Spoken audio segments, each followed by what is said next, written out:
Disjointed letters, Huroof-e-Muqatta'at. Have you ever wondered, why do some chapters of the Quran begin with letters that no one seems to understand?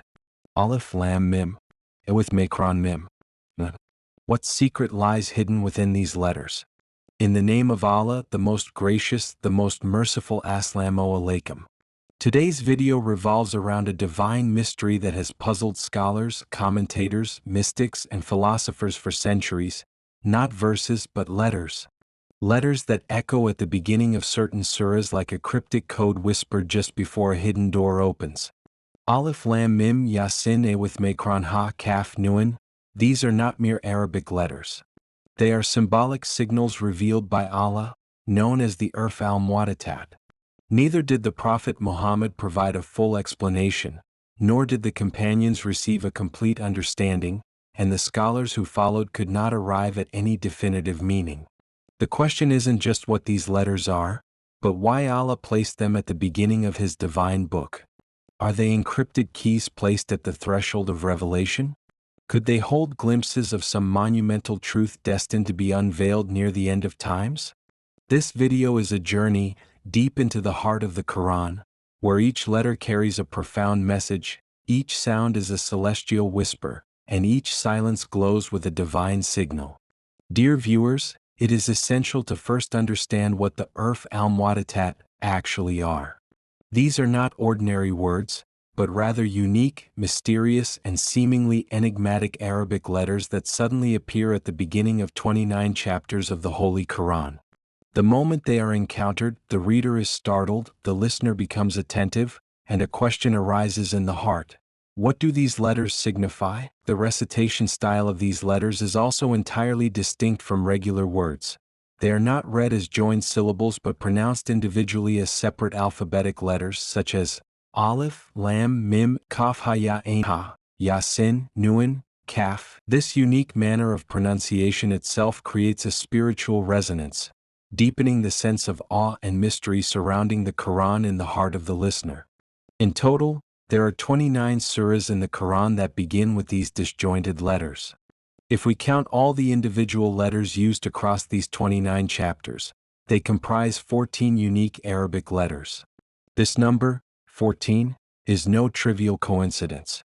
Arabic has a total of 28 letters, and these 14 represent exactly half of the Arabic alphabet. However, when scholars examined these letters more closely, a remarkable discovery emerged. These 14 letters are among the most frequently occurring and phonetically significant letters in the Quran. Their sounds, tones, and auditory impact form the very foundation of the Quran's melody, rhythm, and miraculous eloquence. A deep phonetic analysis of the Quran reveals that these letters produce an echo that seems not merely the product of linguistic artistry, but a reflection of the mysteries of divine revelation itself. Exegetes and linguistic scholars highlight another profound point here. The divine system established by Allah in this universe is based on numbers, symbols, and balance. Similarly, every word, every verse, and every letter of the Quran has been revealed with a specific order, proportion, and divine wisdom. The appearance of the Huroof-e-Muqatta'at at the beginning of certain surahs is also part of this divine order, an intellectual and spiritual challenge for humanity to ponder, reflect, and understand the Quran not merely through the lens of language or grammar, but with heart, soul, and intuition. Some mystics even go so far as to claim that these letters are spiritual gateways, portals that open up the deeper mysteries of divine speech. Hidden within them is a silent call, a mystical echo that stirs the inner being of the listener and invites them to descend into the deeper meanings of the Quran. Thus, to ignore these letters or merely recite them mechanically and move on is, in essence, to overlook a symbolic system embedded by Allah, one meant to be explored through reflection and devotion. These letters are not just phonetics. They are symbols, signals, and concealed secrets, whose keys are granted only to those who connect with the Quran through sincerity of intention, purity of heart, and alertness of mind. They are, in essence, a divine invitation. Come, listen, reflect, and understand. For the Quran is not merely a compilation of words, but a living miracle of guidance, and the Huroof-e-Muqatta'at are the threshold of that miracle. Now, dear viewers, Let us turn our attention to the surahs in which these mysterious letters appear. There are 29 surahs in the Quran that begin with the Huroof-e-Muqatta'at, and in each case the combination and number of letters vary, as if each door is locked with a different divine code. For instance, Surah Al-Baqarah and Surah Al-Imran both begin with Alif Laam Meem, while Surah Al-Araf opens with Alif Laam Meem. A fascinating pattern appears in Surah Yunus, Hud, Yusuf, Ibrahim and Al-Ijr, which all begin with Alif Lam Ra.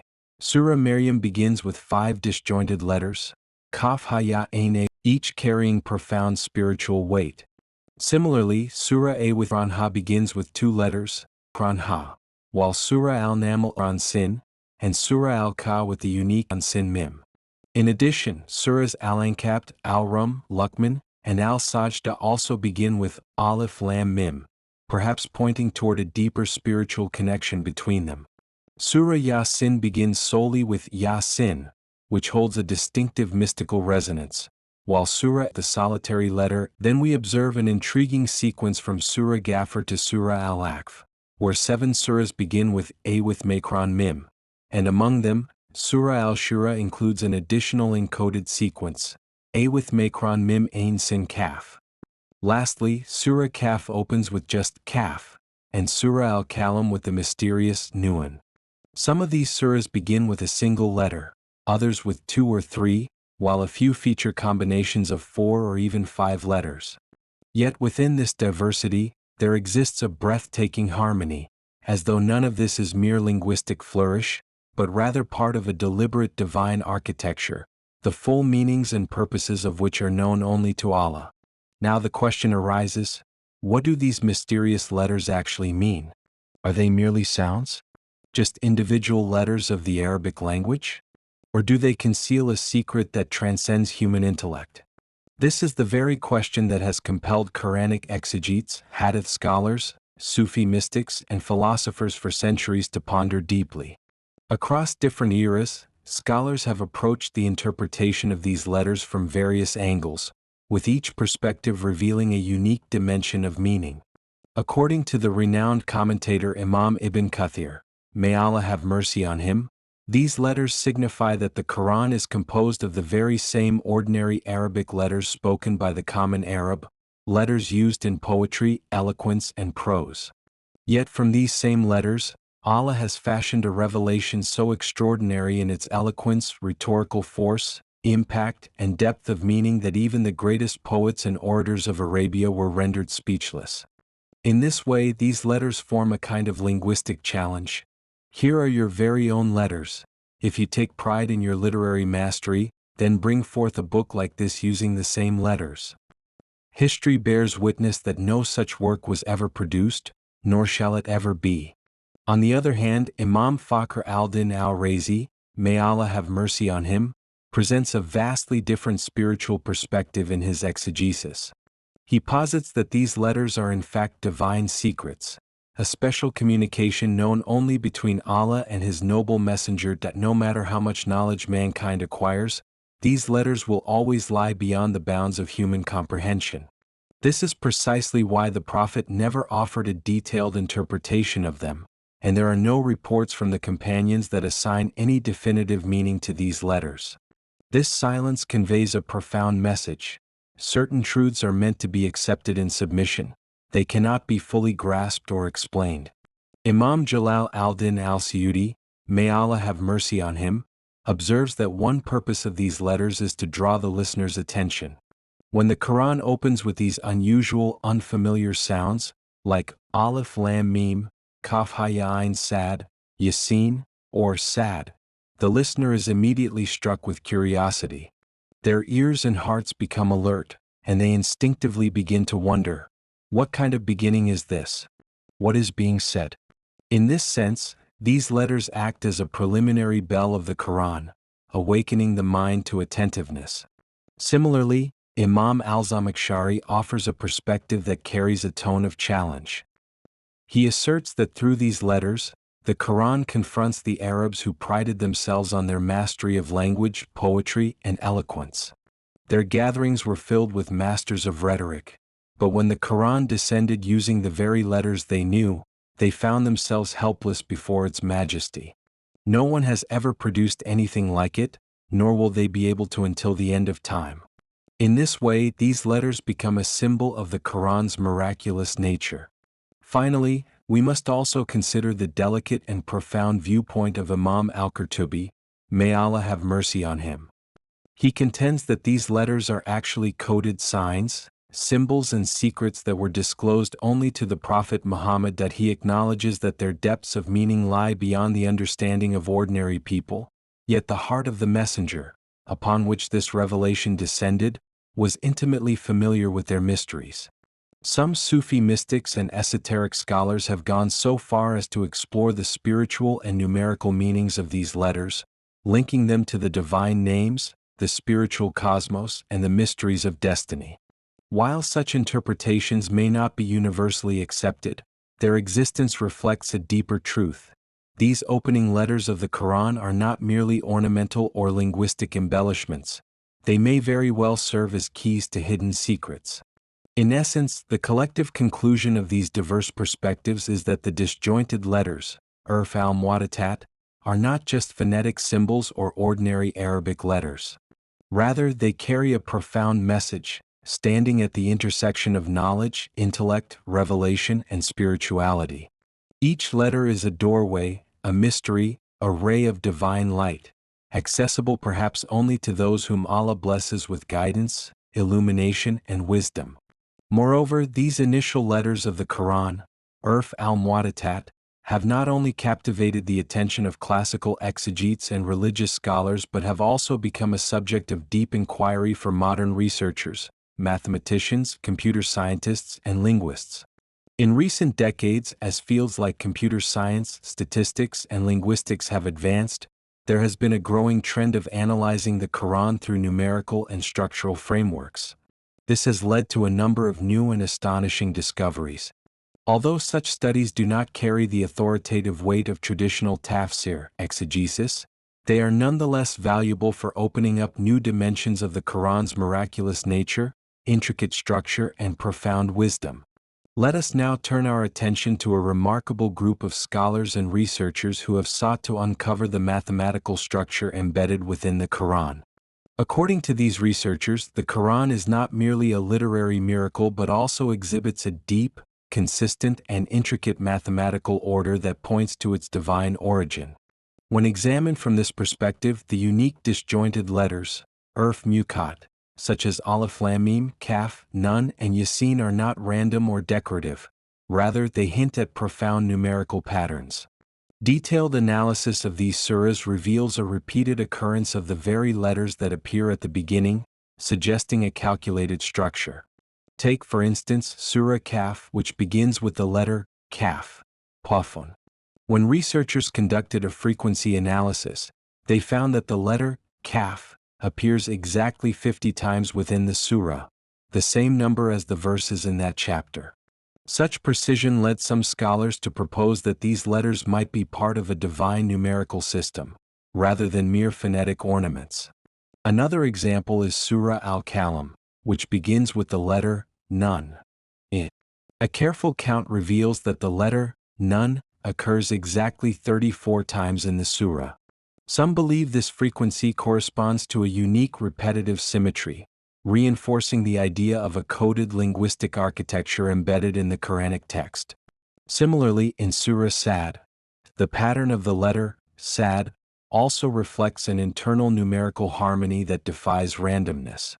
This analytical approach has come to be known among specialists as letter frequency analysis or statistical concordance, where the appearance, frequency, and placement of certain letters or words follow a non-random, highly structured numerical design.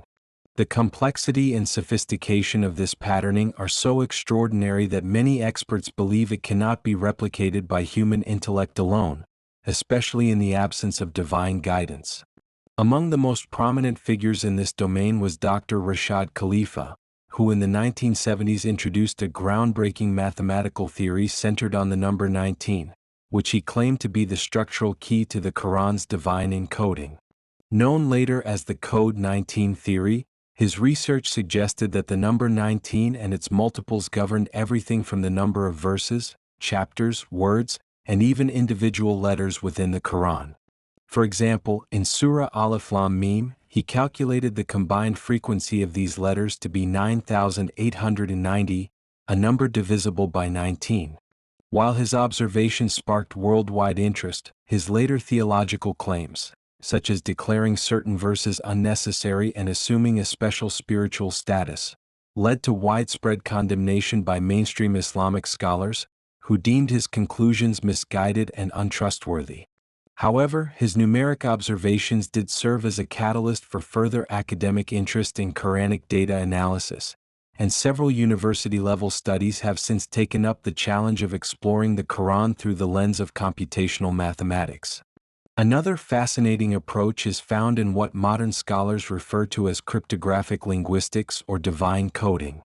Drawing parallels to modern computer science, where languages such as binary code, ASCII values, and algorithmic structures define how information is processed, some researchers hypothesize that the Quran may operate through a divine algorithm, where the disjointed letters act like spiritual metadata or embedded keys unlocking deeper textual layers. While such theories remain speculative and have not yet been empirically validated, they nevertheless open new intellectual doorways. Some even compare the Huroof-e-Muqatta'at to DNA codes, suggesting that just as genetic sequences store the blueprint of life, these letters may serve as spiritual blueprints for understanding divine will and cosmic order. Linguists have also entered this discourse, observing phonetic patterns within the Quran that defy conventional linguistic norms. According to their research, the chapters that begin with disjointed letters often exhibit distinct auditory resonance and rhythm, producing a psychological and emotional impact on listeners regardless of their native tongue. These resonant harmonies, when analyzed through the science of psychoacoustics, appear to synchronize with human cognitive and emotional processing, supporting the idea that the Quran is not only a message in meaning but also a miracle in sound, what some call an acoustic miracle. The effect is such that even non-Arabic speakers and non-Muslims can experience a deep emotional reaction upon hearing these recitations. Modern computational tools, especially artificial intelligence (AI), have further advanced this field. Using AI algorithms, researchers have identified patterns of contextual coherence within the Quran that are statistically improbable to emerge from any human-authored text. Some theorists have even proposed that the Huroof-e-Muqatta'at function as semantic metadata, essentially acting as a divine indexing system that categorizes chapters by their thematic essence, narrative rhythm, or spiritual function. In this light, the exact placement of these letters, where they occur, in which surah, and in what sequence, is seen as part of an overarching mathematical matrix, hinting at a masterfully designed structure that seamlessly weaves meaning with mathematics. And yet, despite these modern interpretations and the exciting possibilities they suggest, we must return to a fundamental truth echoed throughout classical Islamic scholarship. The Quran is a divine revelation, and not every aspect of it can, or should, be understood solely through logic, reason, or numerical analysis. As the great scholars like Imam Fakhr al-Din al-Razi, Imam al-Qurtubi, and others have stated, some dimensions of the Quran can only be accessed through faith, contemplation, and spiritual insight. While these modern studies offer fascinating insights and may help to unveil some of the Quran's extraordinary complexity, they can never replace the Quran's true essence, its message of divine guidance, spiritual wisdom, and the eternal connection between humanity and its Creator. In conclusion, we may never fully uncover the mystery of the Huroof-e-Muqatta'at. Perhaps their true meaning is a secret preserved until the Day of Judgment. But engaging with them, contemplating their nature, and seeking the hidden wisdom behind them is itself a deeply rewarding and sacred endeavor. Whether through ancient exegesis or modern science, one thing becomes clear: the Quran remains an incomparable, timeless miracle, not just in Arabic or in its era, but as an eternal challenge to all minds and all disciplines, inviting reflection, reverence, and awe across generations. The mystical interpretations of the Muqatta'at letters in the Holy Quran represent a unique chapter of Islamic thought, one that transcends mere academic reasoning and enters the realm of spiritual experience, inner illumination, and the journey toward divine truth, Suluk Alala.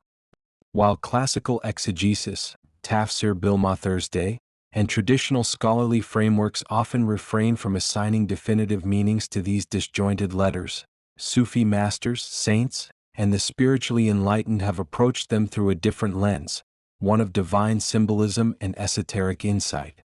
Although their interpretations have often been met with cautious skepticism from mainstream scholars, within the circles of spiritual seekers, these letters are viewed as mystical codes, spiritual symbols that whisper eternal truths to the hearts of those sincerely seeking God across every age. It is crucial to understand that the Sufi approach to the Quran does not rely solely on grammar, linguistics, or logic. Rather, it emerges from mystical unveilings, kashf, visions, spiritual dreams, and inner states of the heart. For the people of spiritual knowledge, al-Ma'rifa, these letters are not merely phonetic utterances or linguistic constructs. They are cosmic signs bearing profound meanings that resonate with the soul of the seeker.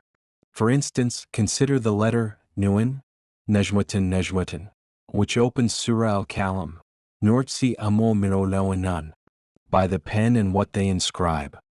According to some Sufi interpretations, Nun is not merely a letter. It symbolizes the primordial light, the first manifestation of divine intelligence from which all knowledge flows. Some saints have considered it a reference to the light of Muhammad, the first created entity through which the cosmos came into existence. In this light, the pen signifies the divine source of all knowledge, and what they inscribe symbolizes the unfolding of destiny through divine decree. These interpretations do not arise from lexical analysis alone, but from experiential spirituality, accessed through heart-based witnessing and inner discovery.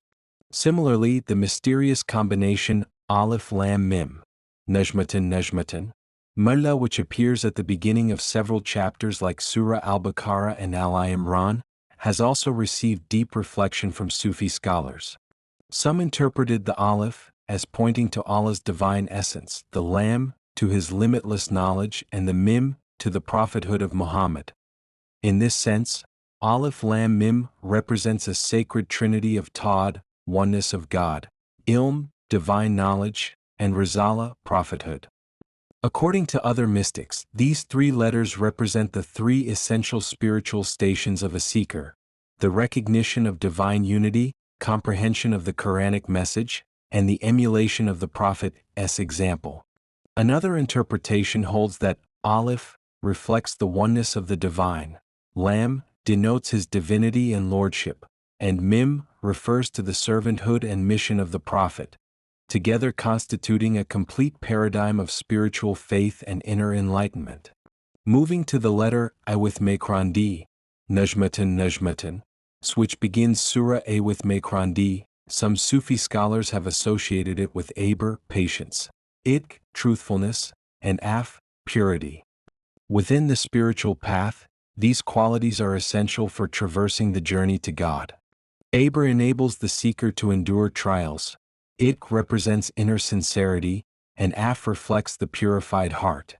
In this context, the letter I with Mekrandi becomes an emblem of spiritual endurance and integrity, echoing the story of Prophet David, peace be upon him, within the same chapter, a narrative rich in repentance, humility, and moral introspection, all core themes of spiritual transformation.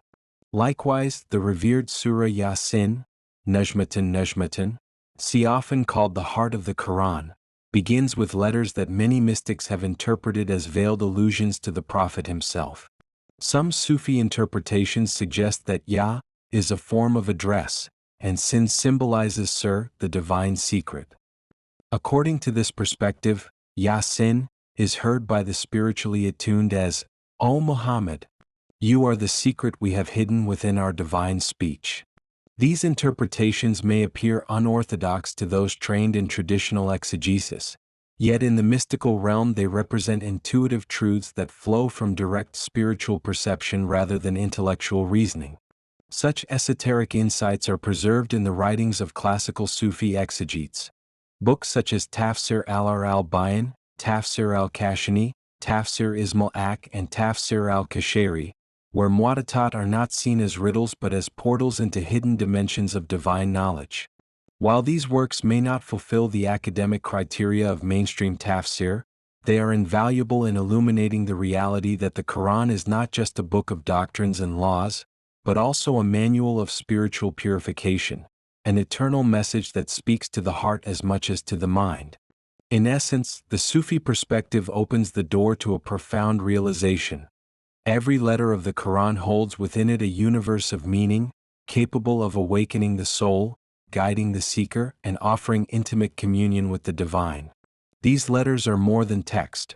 They are echoes of the divine voice, eternally vibrating across time, space, and the innermost recesses of the human heart. One important aspect is that the Sufi masters do not consider the recitation of the Quran to be a mere linguistic act. Rather, they associate it with spiritual focus, tranquility, sakina, and an experiential state of ecstasy, wad. According to them, when a seeker, salik, reaches those points in the Quran where the mysterious disjointed letters, the Huroof-e-Muqatta'at, appear, a unique spiritual state overwhelms them. This state is referred to as Tajalli al-Huruf, the manifestation of the letters, or Sam al-Bin, the inner hearing. The meaning is that what appears as a sound to the average listener penetrates the heart of the seeker like a wave of divine light. Some spiritual masters have opined that the true meanings of these letters are known only to Allah and His chosen servants. As stated in a hadith, indeed the Quran has a surface and a depth. Every letter has a boundary and every boundary has a point of disclosure. In light of this hadith, Sufis argue that hidden within the Huroof-e-Muqatta'at are secrets that transcend ordinary understanding. However, a crucial point that the Sufis emphasize is that such spiritual interpretations should not be considered absolute or definitive meanings. These are merely interpretations based on personal spiritual experiences and mystical states, intended only to nurture a connection with the Quran filled with love, reverence, and a longing for the divine path. The aim is not to invent new meanings outside of the Sharia, but to experience the depth of the Quran on an inner, spiritual level. In essence, the spiritual meanings of these letters are unveiled only to particular hearts, and this is the very point that marks the distinction between the people of outward knowledge and the people of inner insight. While a jurist approaches these letters with caution and interpretive restraint, a Gnostic, perceives them with the eyes of the heart, and his soul becomes enraptured by the resonance of these sacred letters. Consequently, it would be fair to say that although the spiritual interpretations of the Huroof-e-Muqatta'at may not fully conform to rational standards, they do represent a profound dimension of inner consciousness and spiritual experience. These interpretations should not be considered the final word, but neither should they be entirely dismissed, for they are proof that the verses of the Quran are not merely composed of words, but are in fact oceans of light, mystery, and spirituality, where every drop can serve as a guiding signpost for a seeker of the path of truth.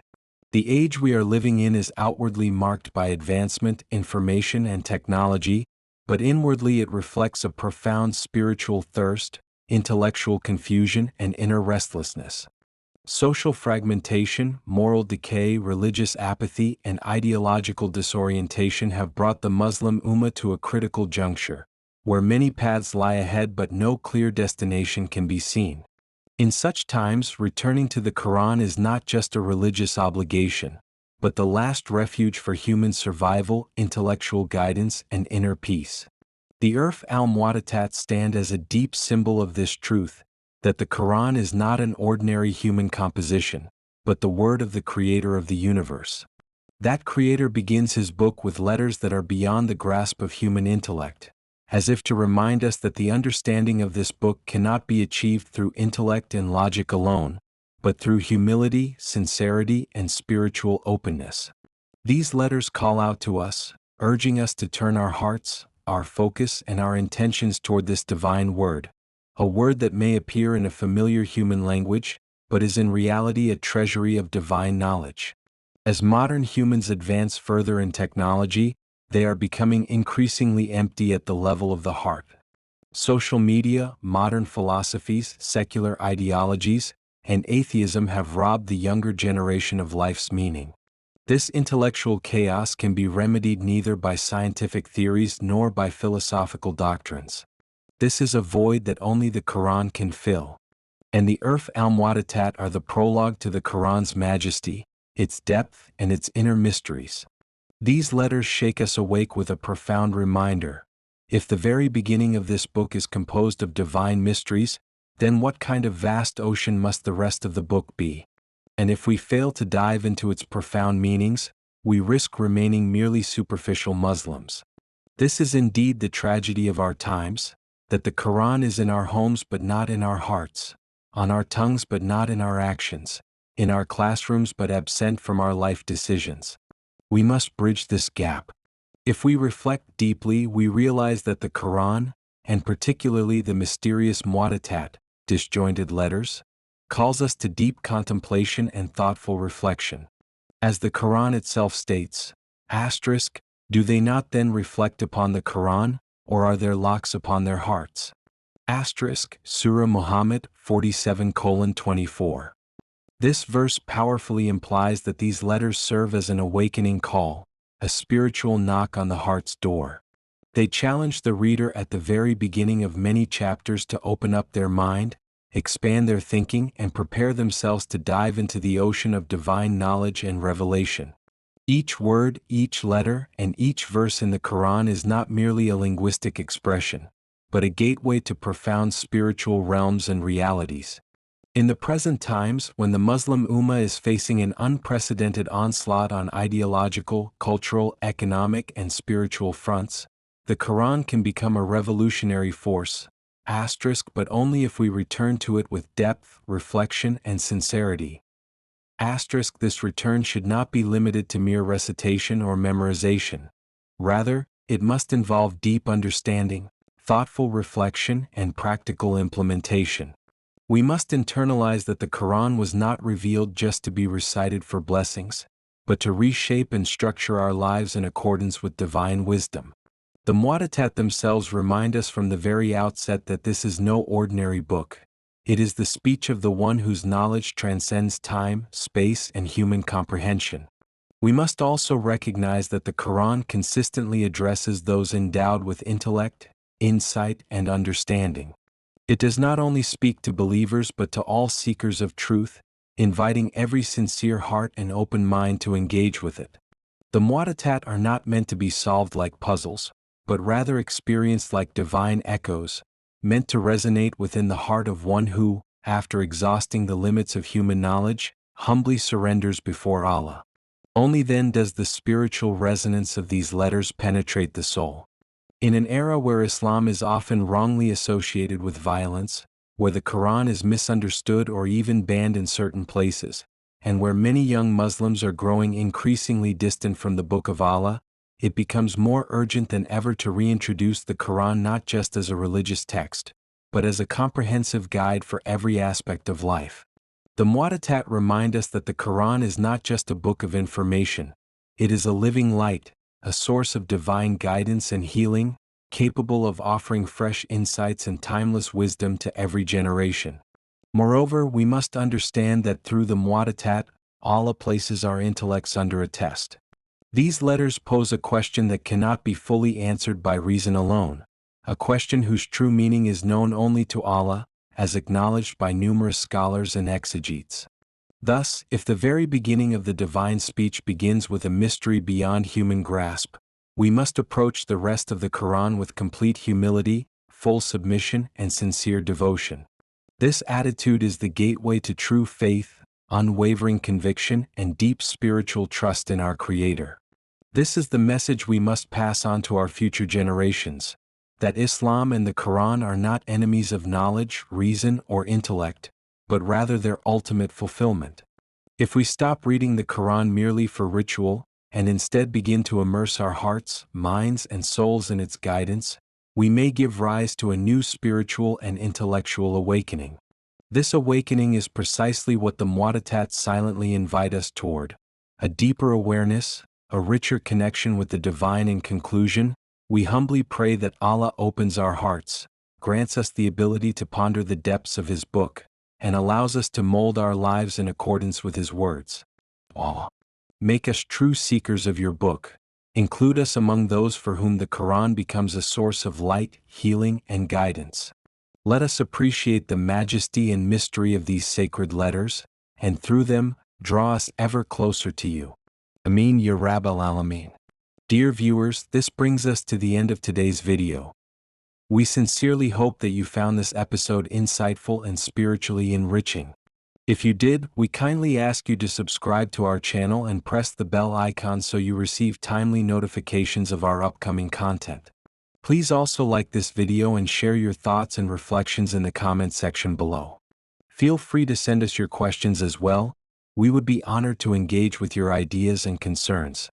May Allah keep you under His divine protection and guidance.